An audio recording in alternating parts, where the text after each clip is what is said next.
But today I treat people who fail physical therapy 2, 3, 4 times. Right. And the things that I do with them, they're like, well, why hasn't anybody ever explained it this way? Or why did it not fix the problem?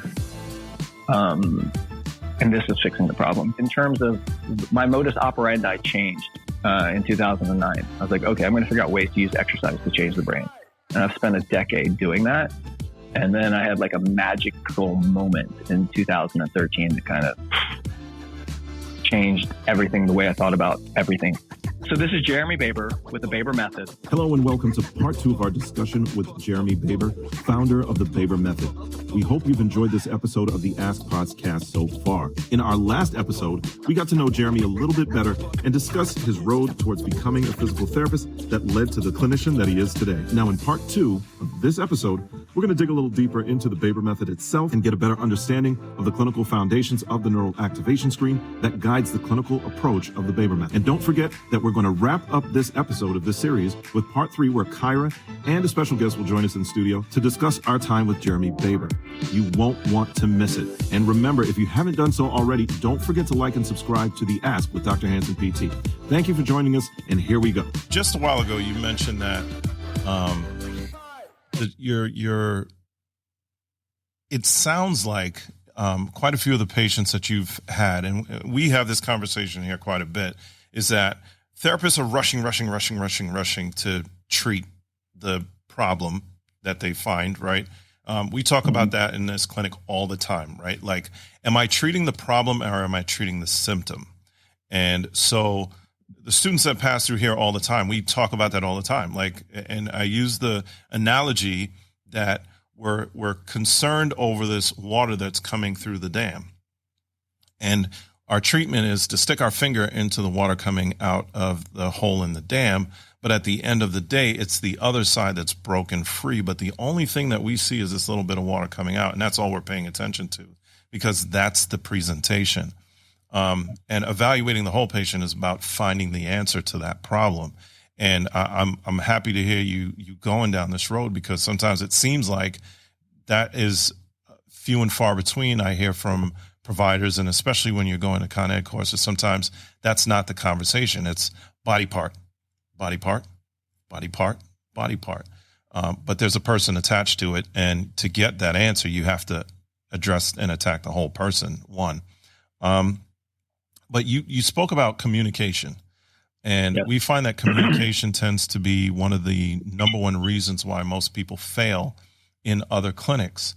Do you feel that it has more to do with that rush to treat thing that most clinics find themselves into? I'm going to just backtrack and kind of reiterate what I just said, is that if therapists knew that the problem, if they're over here in this injured joint, painful joint, they're coming, oh, my shoulder hurts. Yeah, the shoulder hurts, but where is that pain signal actually coming from? Right. Coming from over here. So the way we explain it to members who come through the program that I've developed, we just say, hey, the human body is just like a computer system. You have hardware, you have software. Initially, in those first 3 months that you're experiencing pain in your body, in your hardware, it's predominantly in your hardware. But once we go past that 3-month mark, when we start going down that chronic pain highway, and the further we go down that highway, further, 1 year, 18 months, 3 months, 6 years, 18 years, you're now developing software problems. So the longer somebody has their problem, scales are tipping from hardware, boop, boop, boop, boop, boop, boop, boop, 3 months, boom, boom, boom, boom, boom, 6 months, boom, boom, boom, 18 months, boom, boom, 3 years. If they've had therapy 2 or 3 times, it's mostly a software problem at that time. And that's just my experience. And my experience is different.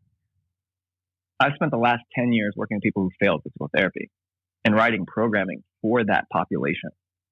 And the programming is doing quite well. I'll talk about that later. But if somebody had told me that, gave me a birds and the bees kind of before I left PT school and said, hey, listen, half the things you're going to see, even if I'd just been told half the things you're going to see are going to be half hardware, half software, you've got to start checking the software.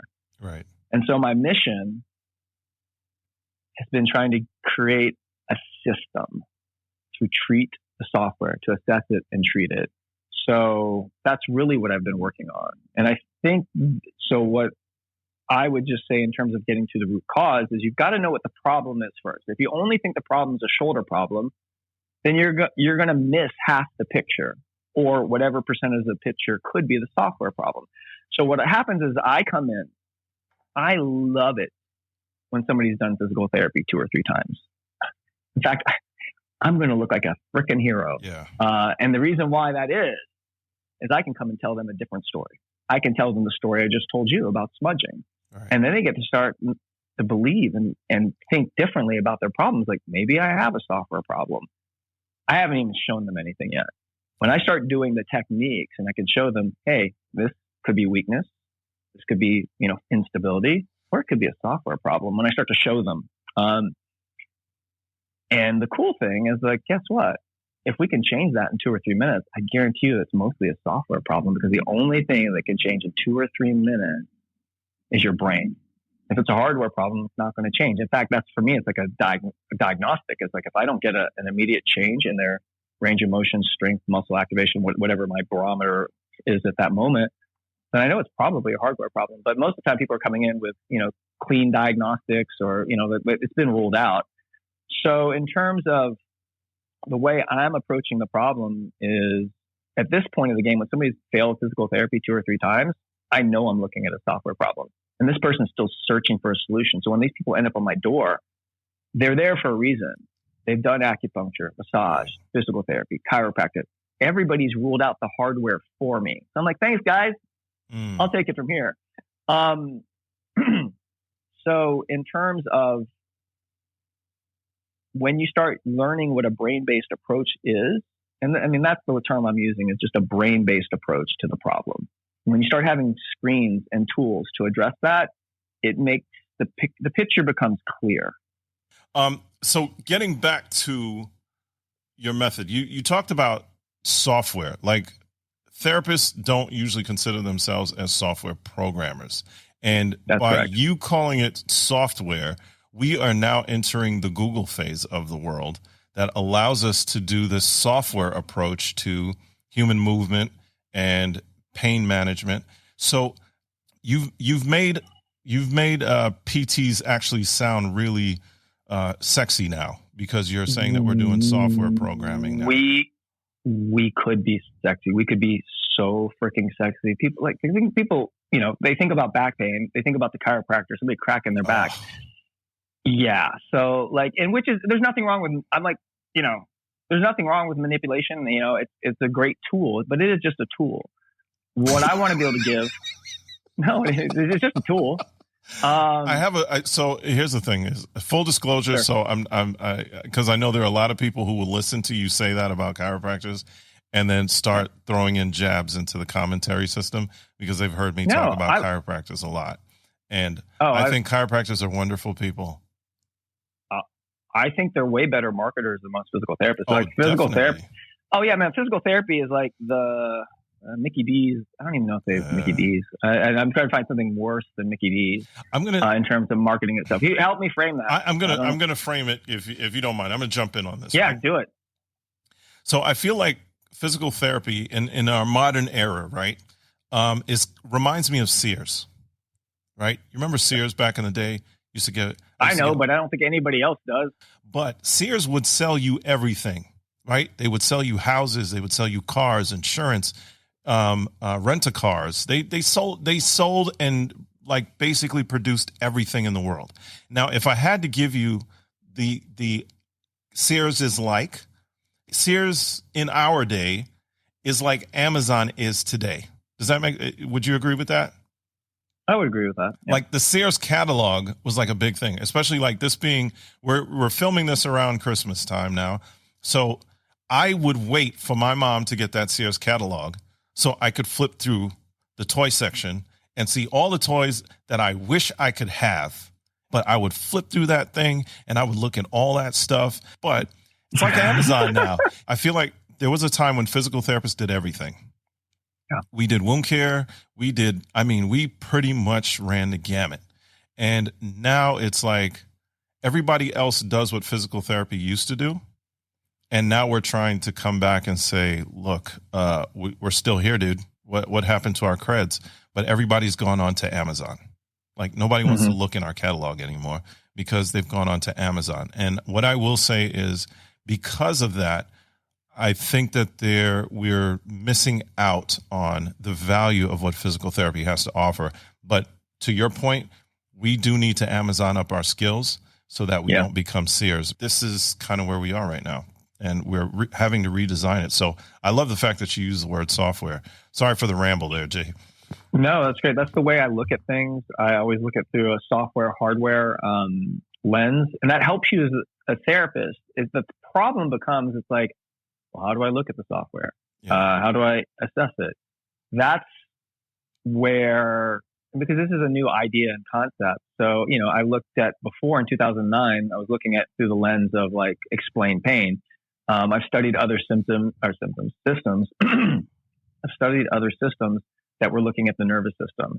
And I was searching for a way to directly interface with the brain. And so if you look at neuroscience, there's a neuroscientist, Daniel Wolf, you can look up his TED Talk. He basically tells you the purpose of what the brain is for. Mm-hmm. Everybody's got a brain. Well, most people have a brain. Yeah, hopefully.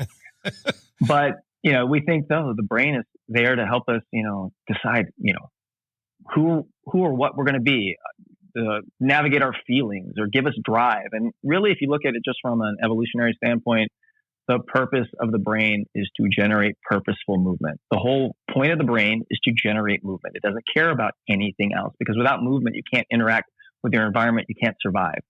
So I really feel like most physical therapists have the ability to become movement scientists, especially with the tools that I'm trying to equip you with. So I know most people are familiar with the FMS, like the functional movement screen. And that's why, like, shout out to Gray Cook.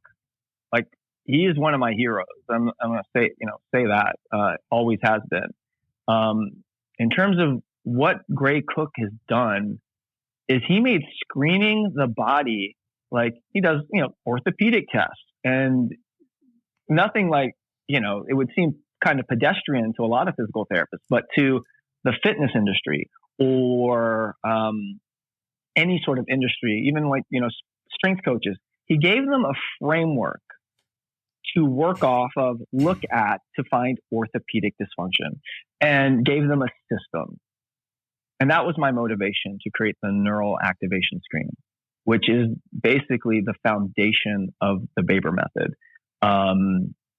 And before the Baber method, there was a system called Rekinetics. And so Rekinetics, my thought process with Rekinetics was this: rewire, restore, reconnect with movement. So what I was trying to do was kind of reconnect the injured area to the brain. So that's where Rekinetics came up with.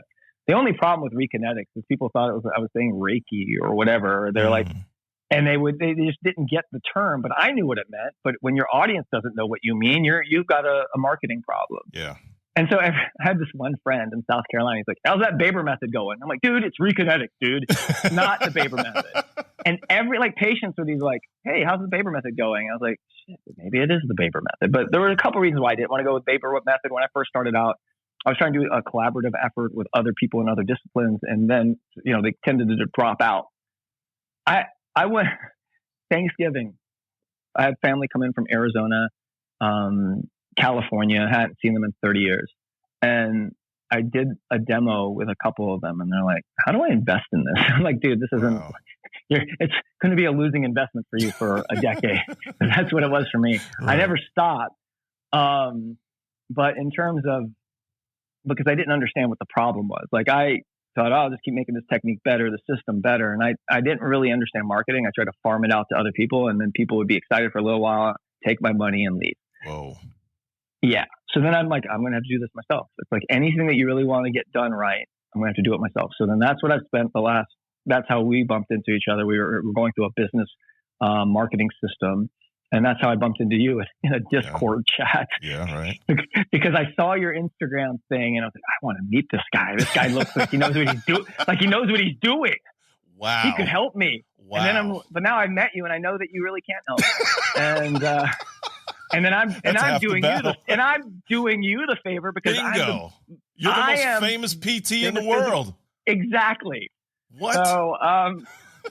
So I basically figured out I'm going to have to do this myself. Mm-hmm. And at the end of the day, I'm going to have to be the face of the brand, which is really scary for me because I'm like, I wasn't out my comfort zone. I was a very shy kid growing up. I was in I guess I want to just say it right now. I was in a motor vehicle accident when I was 12 years old. I was riding a bike and I got hit by a car and my face opened up like a saran wrap of hamburger meat. Like that's how my dad described it, what I looked like when he saw me. Wow. And so I was really hung up. I'm going to do it again. I was really hung up about my appearance. I was always like hiding, like shy. So it took me a long time, maybe, to find my voice and to kind of like be, but the beautiful thing about that is before I was ready to speak, I learned a lot of lessons over the last. I actually did physical therapy in the hospital. I'm like, who is this asshole torturing me? Don't they know I'm like 12? I got hit by a car and you're making me get out here with this walker? I'm like, who is this? Serious, dude? Exactly. I'm like, anyway, so I didn't even know what physical therapy is. I could go on a whole, like, I can imagine of how I got to where I'm at today. And maybe I'll hit it. It's like, okay. So, but in terms of, I was very shy for a while because I was very self-conscious about my appearance. Yeah, I would hide, shrink from the public eye. Mm-hmm. I grew this crazy, weird haircut to cover up all my scar tissue. I had multiple plastic surgeries. You know, I'm presentable these days, I guess. So for a long time, I was very like self-conscious. Right. All right, fast forward. I did a stint where I went up to Canada for 9 months. Every month I'd go up there, spend a 3-day weekend, study this guy's technique who was a chiropractor, brilliant chiropractor. I loved it. So when I said before chiropractors, I think they just have a better marketing. Like people are going to go to a chiropractor before they go to a physical therapist. And that's what I'm saying. Like I respect that. Because they have a go-to skill set. Yeah. See, the thing is with the therapists, we don't have that, but I think exercise is our go-to skill set. And if you knew you could use the exercise to manipulate the brain in real time and change strength that you think is weakness, right. but it's actually just neural inhibition. If you knew you could change that in 3 minutes, right, you would look differently at exercise. It is literally the most powerful drug on the market, meaning that if they created a drug that could do what exercise has the power to do, you would never be able to afford it. In fact, they'd probably ban it. Pfizer would make sure it gets killed in the R&D trials. But in terms of, we do have the best tool for the solution for chronic pain. You just got to know how to use that tool better. So, it's like being an artist. You can have a million people paint a picture, but the picture, there's third grade art, high school art, and there's like masterpieces. And so, I think that we have the skills. It's just, you have to know how to use them. So in terms of the way I approach things now, software versus hardware, I kind of said that before. But in 2013, I guess I can fast forward. So after I finished the chronic pain practice, I kind of went back into the outpatient therapy world in New York City. And in that time, I started working on brain-based techniques. And so I'll just give you the long and short of it is that, and if you're not familiar with the term, there's this term called cross-education. Mm-hmm. And that's basically, and I heard about this in college the first time, because there was a pop quiz. I was taking a course in the athletic training school. And if you're stuck in a cast for a month, what's going to happen to that arm? Atrophy. Yes. You're going to lose probably about 30% of your strength, 20, 25% of your muscle bulk. Right. So the interesting and amazing thing is that if you're stuck in a cast for a month, you're going to lose like 25 to 30% of your strength and muscle bulk. But what they found, and this was the pop quiz that I heard while I was in PT school, so that was about 2001. If you strength train the opposite side, it creates neural drive to the opposite side of the brain. So as I'm working here with my right arm, left side of my brain's doing it, right, or firing, there's a cross transfer of strength and skill that occurs if you do enough exercise volume. So what they found, and they still find this today, is that you can minimize loss of strength, loss of atrophy with opposite side strength training. So that was the first kind of idea that's been out there. And that phenomenon was discovered in 1894 by Scripture et al. At Yale University, because I started trying to figure all this stuff out. There's a paper trail of people using this effect for the last 100 years. Nobody knows it. Like, it's crazy when you talk to physical therapists about cross education, they don't know it. So in terms of, there's this effect where you can use opposite side exercise to retrain the brain. 2013. So I started up my initial techniques in 2010, 2011. I was doing a lot of opposite side training to try to create neural drive to the injured limb, and that works to a degree.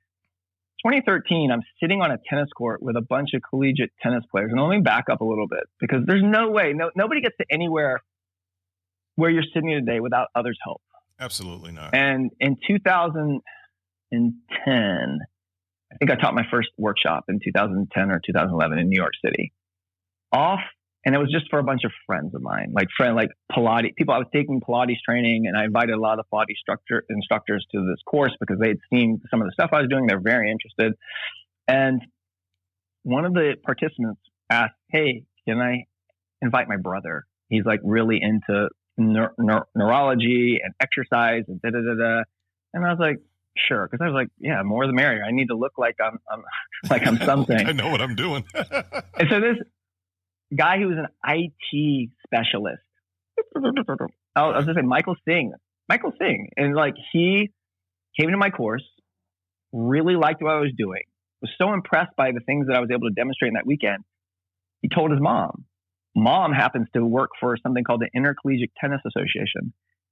They do workshops for college tennis coaches. Uh-huh. I was invited to go do a workshop on reboot the brain for sports performance. I tried to create a topic that would like resonate with, coaches. Right. And I had some really top coaches, like the number one coach for the U.S. tennis at that time, or the U.S. collegiate tennis.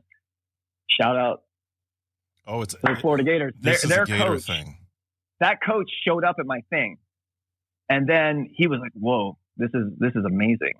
And he was very interested until I wrote up a proposal and showed him the price tag, and he wasn't that interested. Never take no. I was like, never. Doesn't matter. I would, at this point, like that money, it wasn't even that much money in my mind nowadays, with inflation. But right. So, but in that course, I met with a tennis coach who was very interested in what I was doing.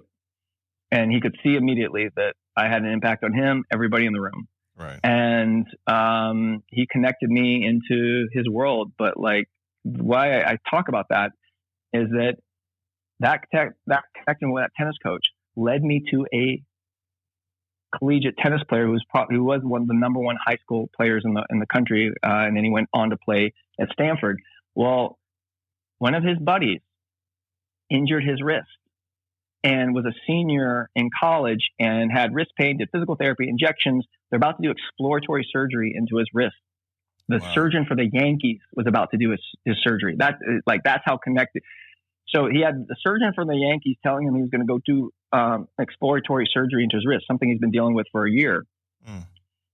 He's like, this is great because he's a college senior. He's like, well, that's stupid. It's like, the MRI is showing nothing. You're telling me I need to go in there and do surgery? You don't even know what you're looking for. You're just going to go in there and look for a problem. I'm like, dude, how like at 21 years old would you have the wherewithal to say this surgeon for the Yankees doesn't know shit? Well, not that he doesn't know shit, but it's like that's not a good, prudent approach, course of action. Right. Yeah. So then he asked around to some of his buddies, and he got my number. So at that point, I started getting connected into like people in the tennis world, in the New York area, because I was living in New York at the time. Right. And sure enough, this patient met with me, and in 2 weeks I fixed his wrist pain, 100% better in 2 weeks.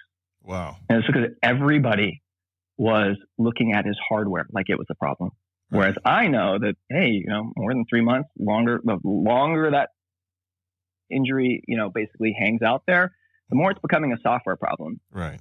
And so I cleared the software issues that the way I would look for them. And I cleared them. His pain was gone. Okay. And he was so floored by that, that at that time, he's like, I want to work with you. Like, I want to help you get your method system out into the world. Right. I'm like, sure, kid, whatever. But yes, that's great. Fast forward, he graduates Ivy League Business School, at the time, works out in corporate America for a couple of years, ends up and 2 years after working they needed somebody to write an MSK, musculoskeletal program for them, because they're entering that space.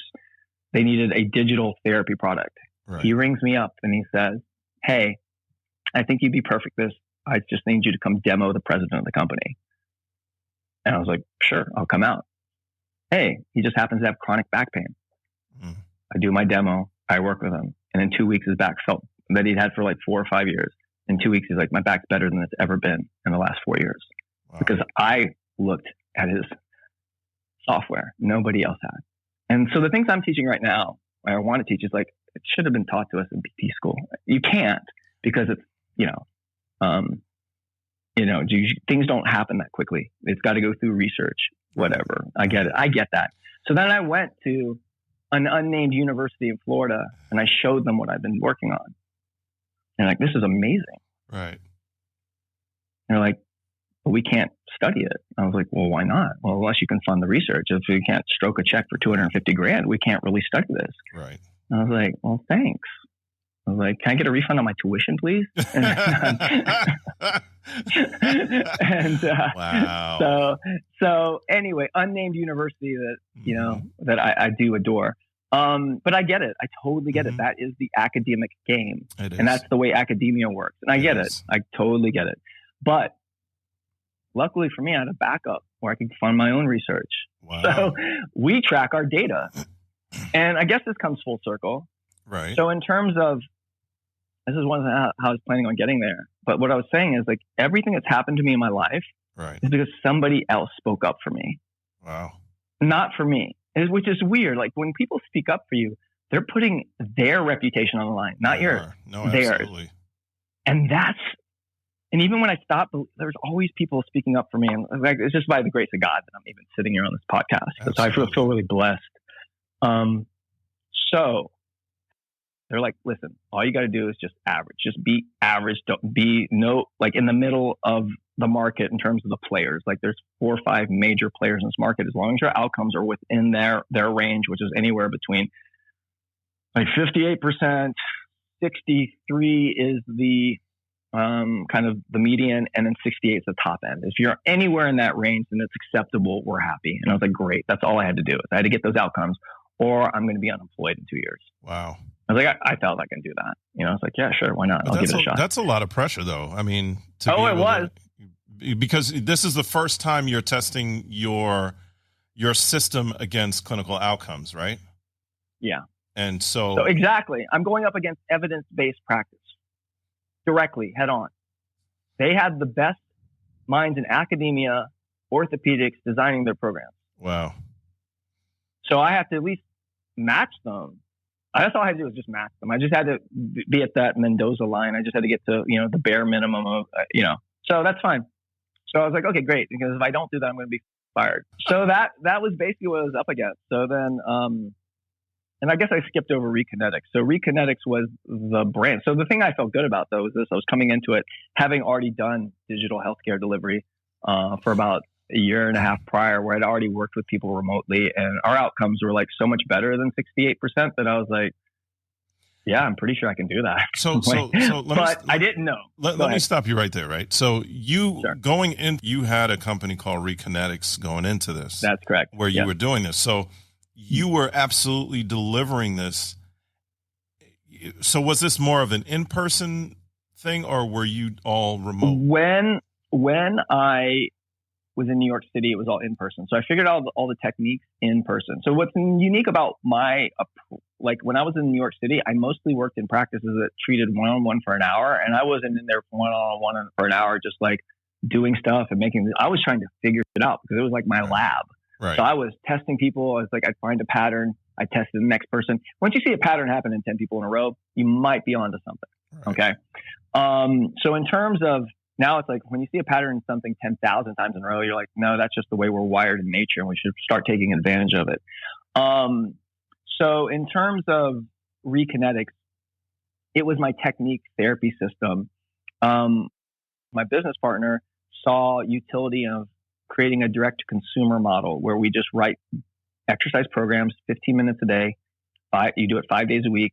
An 8-week program would cost you about $400 an hour when I was in New York, because I could deliver outcomes that nobody else could. Right. But for a digital delivery, because I'm working with somebody one-on-one in person. So I took that same algorithm and I kind of just mapped it out, and we created a digital version of it. And then we could deliver that for like $1,500, which is totally reasonable within a lot of people's price range. Just based on the population that you were working in.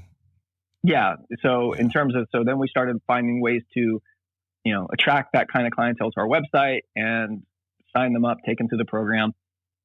And that's basically, I'd already done that. So then I took the same algorithm I've been using for now. This is now what year are we in?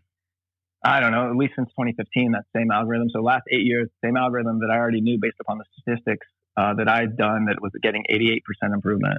Wow. So I guess that. Wait a second. So you just slipped that in there. So your goal was to get somewhere in the middle market, right? Yes. Mediocrity in the middle. Yes. Right.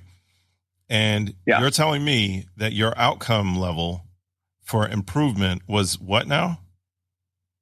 At least 88%. 88%.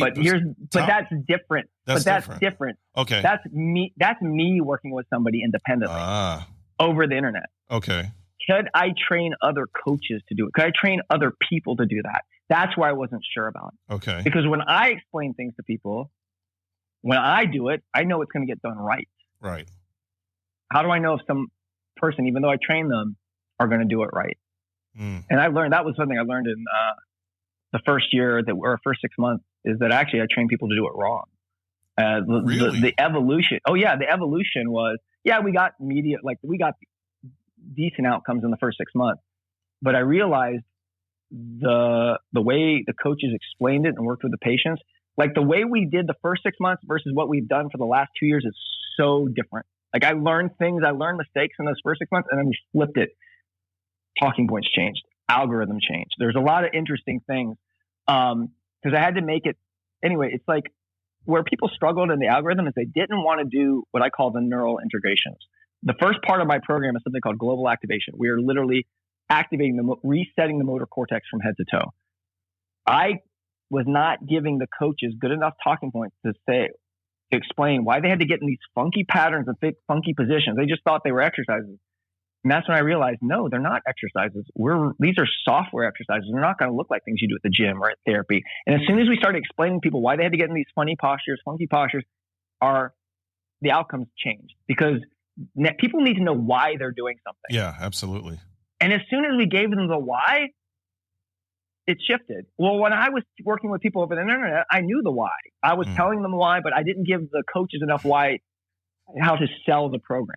Right. And now the sales job is just like, hey, if we don't do this, these patterns were developed by looking at people who failed physical therapy. So you can go do 8 to 10 weeks of strength conditioning. It's not going to fix these patterns. The patterns that I do, I'll say this, I've worked with people who play in the NFL, NBA, Major League Soccer, and Major League Baseball.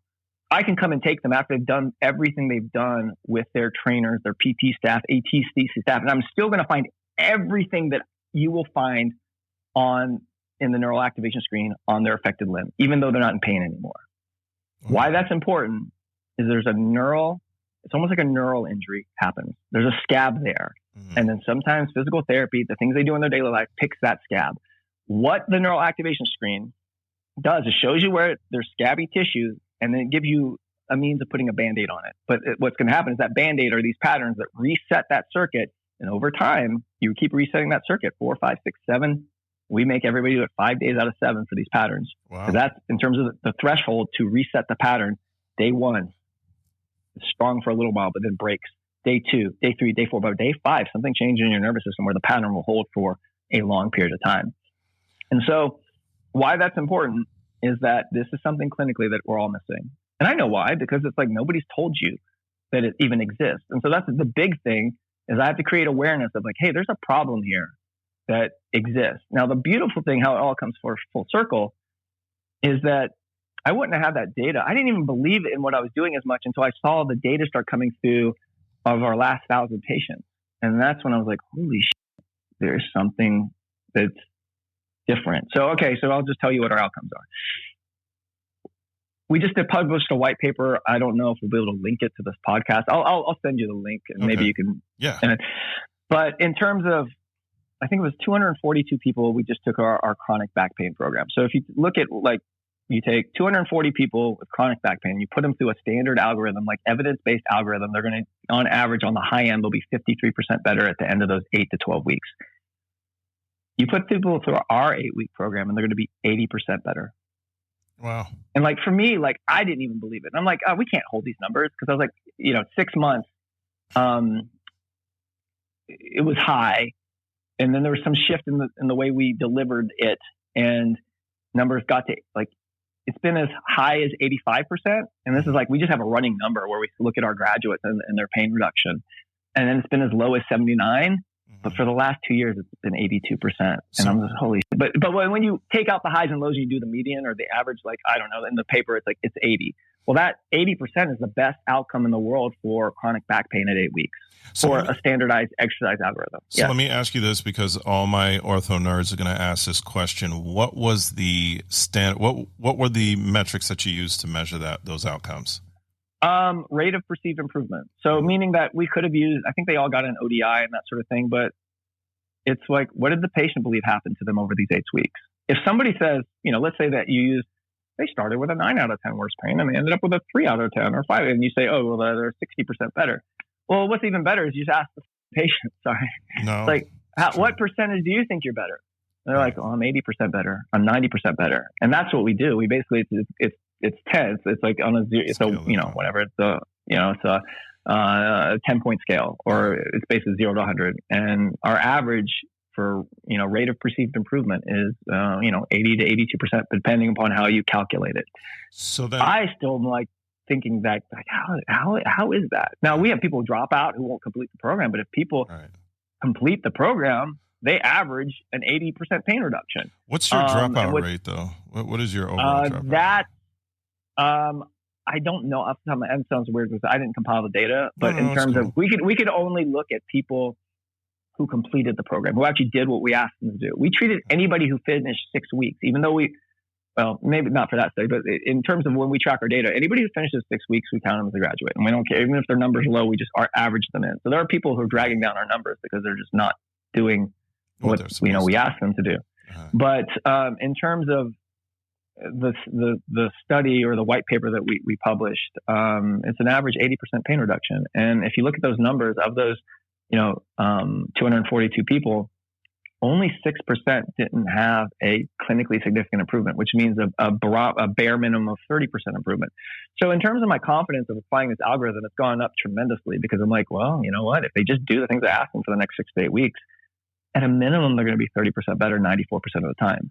What we have in the program, and in terms of the algorithm, it's very similar to what you guys do clinically. The thing that you're missing is the first 3 weeks of our program, we put them through exercises that basically resync the motor cortex in a way that traditional exercise can't, because the set rep ratio that is being presently employed, or the set rep range, isn't optimal for resetting the motor cortex. And I can show you what that looks like, but it's not going to make sense to you. But you're using the wrong set rep ratio to reset the motor cortex. And so what happens is you never hit enough volume to generate the stimulus that needs to happen. So you're stopping short of what needs to happen. And so when we do these things on the front end, when we put them through a conditioning program, they're no longer compensating for their motor cortex not activating properly. It's actually activating properly. And then when they do the conditioning exercises, they actually do their job. So it optimizes the things you're already doing. So there's 3 phases to our program. And the first, we call it global activation. The second, conditioning. And then the third is our chronic pain program. So if people don't hit 80% by the end of phase 2, which is basically week 9, we put them into a chronic pain program the way I would write a chronic pain program. And it's more like opposite side training, where I know what circuits, because I've tested them over, for a long time. I know what the circuits are for a shoulder, the hip, the knee. And so when we get people who don't get to phase 2, who basically get to after phase 2 in conditioning, and they're only 50% better, I have another arrow I can fire to get them to 80%. And that's why it's usually the people who fail conditioning that are dragging down those numbers. But if you had a means of lifting them up, boom, you can get more people to 80%. So I have there's 2 brain-based areas in our program. Phase 1, global activation, which there's 2 different motor systems in your brain that you're trying to fix. So when you go to pick up that box of OG lozenges or that water cup, or if you're a marathon runner, you're hitting that water station, you're moving your whole body while you move that arm. Right. You're no longer doing unilateral motor processing. No. There is a second brain area, and I roughly just call it the global motor system. Mm-hmm. The cool thing about the global motor system, and that's what I just call it because I haven't found a better acronym, and I can't find a name for what I'm talking about, is that the moment you have an injury, pain, surgery, it goes offline and never comes back online. I've looked at, and what's fascinating to me is even though their pain goes away, it's still offline, and it's actually going to lead to another problem or create some other issue.